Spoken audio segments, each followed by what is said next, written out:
Parlons de chirurgie esthétique et d'injonction. Cette vidéo va être longue. Depuis 2 jours, la toile sénégalaise, TikTok en particulier, est secouée par l'annonce du décès d'une jeune femme qui serait due à des complications faisant suite à une opération de chirurgie esthétique. Je précise maintenant que la véracité des faits et l'origine de cette information, je ne l'ai pas. Toujours est-il qu'une fois de plus, la toile est sens dessus-dessous. Des lives, des vidéos, des prises de position, toutes plus virulentes les unes que les autres, arrivent sur nos fils. Et ce qui revient en boucle comme toujours, c'est le fameux rappel. Prenez vos responsabilités, n'acceptez pas d'être influencé. Pourquoi aller faire une chirurgie esthétique parce que X ou Y a dit que tu as telle chose, telle remarque sur ton physique, etc., etc. Et c'est sur ces injonctions encore et toujours que je souhaite juste que nous nous arrêtions en tant que société. L'essor, la promotion et le recours à la chirurgie esthétique ne sortent pas de chapeau de magicien. Ils sont construits sur de longues périodes, nourris par des décennies de marketing, de médias et de stéréotypes de beauté qui sont incessamment renouvelés. Les standards de beauté ne sont pas naturels, ce sont des constructions sociales qui évoluent et se durcissent. On nous a toutes progressivement et tous habitués à l'idée qu'un corps parfait était atteignable et que tout écart à la norme était une imperfection à corriger. Il ne s'agit pas donc uniquement de responsabilité ou de choix individuels, cela va plus loin que cela.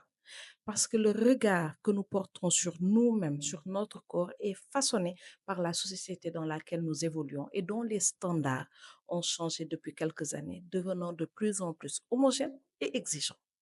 Il y a la mondialisation, il y a l'omniprésence des réseaux sociaux qui ont amplifié ce phénomène, exposant chacun à des images filtrées, comme moi je le fais là, et améliorées de corps prétendument parfaits. Sous nos cieux, les raisons pour lesquelles les femmes majoritairement ont recours à la chirurgie sont multiples et souvent emmêlées. Il y a l'influence des réseaux sociaux et des célébrités. Loolu mënul dañ. Les influenceuses sénégalaises, internationales exhibent des silhouettes idéales qui sont obtenues la plupart du temps ou améliorées par la chirurgie. Cette exposition dafay créer des pressions pour ressembler à ces modèles qui sont perçus comme des symboles de réussite, de beauté, de désirabilité. Et ce que ça charrie est puissant et les jeunes femmes aspirent à la même transformation physique muy benn. Les standards de beauté locaux ont évolué. Avant, on a valorisé les formes généreuses, mais pas de la même manière qu'aujourd'hui. Aujourd'hui, on est sur des silhouettes globalisées en 8 avec des fesses et des hanches proéminentes, mais une taille qui reste, elle, essentiellement fine. Alors qu'avant, on parlait d'une croupe rebondie, d'un ventre proéminent et d'un ndombo-bat. Ce sont des choses qui comptent et dont on doit parler. Et donc, cette dichotomie-là, ce grand écart-là peut créer une dissonance et peut faire en sorte que les gens aillent chercher des raccourcis qui sont des raccourcis chirurgicaux. Ensuite, il y a la pression sociale parce que dans certains contextes, l'entourage peut être un facteur déterminant. Le désir de plaire ou de garder son nom ou de s'intégrer à un certain groupe social où l'apparence est primordiale peut pousser à franchir le pas de l'opération. Et il y a le rôle des cliniques et des publicités agressives qui sont un facteur non négligeable parce que la publicité est décomplexée, souvent agressive des cliniques de chirurgie esthétique, qu'elles soient locales ou qu'elles soient internationales. Parce qu'elles n'hésitent pas à cibler directement les influenceuses sénégalaises, leur proposant des opérations gratuites ou à des tarifs réduits en échange de visibilité. Et donc, ces femmes deviennent des panneaux publicitaires vivants qui vantent les mérites de ces interventions et normalisent la chirurgie auprès de leurs milliers, voire de millions d'abonnés.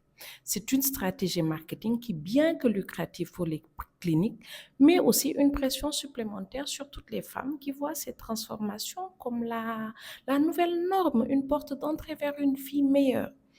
Et pourquoi je fais cette vidéo en fin de compte? C'est parce que la question de la chirurgie, elle est complexe et ne peut se résumer à un choix individuel, à un manque de responsabilité. Elle est le reflet de pression sociale profonde, de l'évolution de standards et de marketing habile. Donc, ce qu'on doit faire, c'est s'interroger collectivement sur le message que nous envoyons aux jeunes femmes et les véritables enjeux de cette course à la perfection physique. Et dans cette chaîne, qui est responsable? Celles qui se font opérer seulement, ou ceux et celles qui regardent, commentent, jugent, critiquent, harcèlent et en même temps consomment avidement ces images et ces récits. Donc arrêtons de les traiter de moutons ou de suiveurs parce que nous, on a notre part de responsabilité. C'était le fondé talk, un talk sans fondé ou un fondé sans talk, dans lequel je donne un avis absolument non sollicité sur des questions qu'on ne m'a pas posées.